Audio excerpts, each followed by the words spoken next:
अलग राज्य बनने के बाद उत्तराखंड में अब तक हुए चारों विधानसभा चुनाव में हरीश रावत एक अहम किरदार रहे हैं और 2022 के चुनाव में भी हरीश रावत अहम किरदार हैं।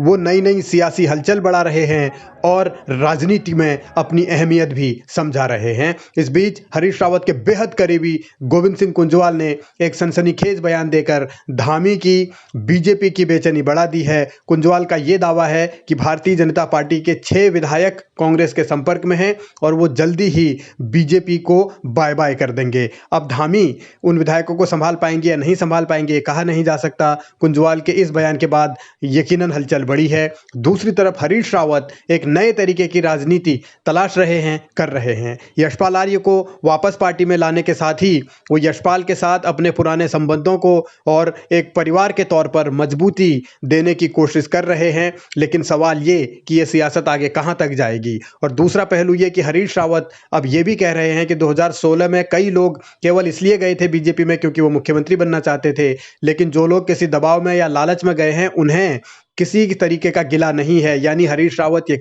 समझ रहे हैं, मान रहे हैं कि जो बागी हैं अगर वो आना चाहते हैं तो उनके लिए रास्ते खुले हैं। लेकिन हरीश रावत ने कुछ लोगों के लिए एक वीटो पावर भी लगा दिया है, यानी कि अड़ंगा लगा दिया है। वो कह रहे हैं या कहना चाह रहे हैं कि जो लोग मुख्यमंत्री बनने का सपना देख रहे हैं वो कांग्रेस में नहीं आएंगे। उनमें एक हरक सिंह रावत अहम है। हरक सिंह रावत ने तो खुद भी एक बयान में यह स्वीकार किया कि वो मुख्यमंत्री बनने के लिए ही बीजेपी में गए थे।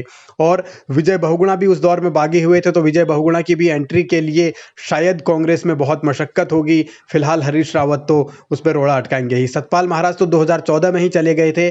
सतपाल महाराज और हरीश रावत के रिश्ते भी कभी अच्छे नहीं रहे, तो इन हालात में ये चुनौती सतपाल के लिए भी होगी कि आखिर वो कैसे कांग्रेस में आ पाते हैं। इस बीच अगर यशपाल कांग्रेस में आए हैं तो अब वो हरीश रावत के साथ बार बार दिखाई दे रहे हैं और यशपाल को ये लग रहा है कि कांग्रेस में उनकी वापसी अगर हुई तो ये एक अच्छा संकेत है। ये हमारे कांग्रेस परिवार ने मुझे अपने साथ शामिल किया है। मैं सभी कांग्रेस परिवार के साथियों का, वरिष्ठ नेताओं का, मातृशक्ति का, युवाओं का हमेशा आभार व्यक्त करना चाहता हूँ कि उन्होंने यशपाल आर्य को जो स्नेह दे रहे हैं, जो सम्मान मिला है, मैं अभिभूत हूँ। बहुत बढ़िया।